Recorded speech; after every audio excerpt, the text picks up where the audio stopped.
Lando Norris damages McLaren preparations with wall smack in practice. Lando Norris's preparations for the Azerbaijan Grand Prix have taken a hit, with the McLaren driver hitting the barriers during second practice. Lando Norris, McLaren, 2025 Azerbaijan Grand Prix. Lando Norris damaged his McLaren MCL39 during second practice for the Azerbaijan Grand Prix. Lando Norris's preparations for the Azerbaijan Grand Prix have taken a hit, with the McLaren driver hitting the barriers during second practice. Having topped the times in Friday's opening practice session at the Baku City Circuit, Norris whacked the barriers on a push lap during the FP2 session. 0-100/0-100 Fluid logo. Lando Norris hits the barriers in FP2.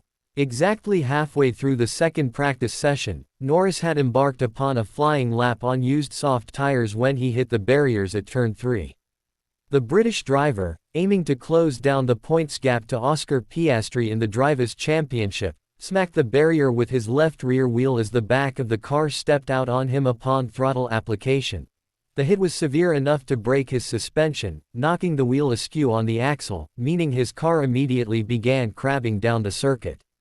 "I'm in the wall. Tires gone," he radioed in as he slowed his car and began the slow drive back to the pits.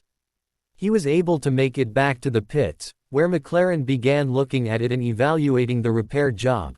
His car was quickly up on stands and in a state of disassembly, meaning a rejoin in the session is unlikely.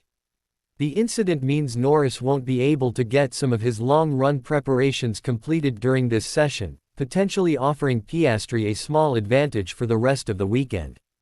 Just moments later, Piastri also smacked the barriers as his right-hand side touched the tire barriers exiting turn 15.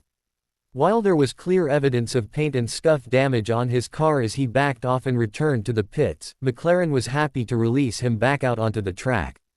Aside from the two McLaren drivers, Charles Leclerc and Lance Stroll have also brushed the barriers but managed to continue, with Leclerc topping the times in the first half of the session.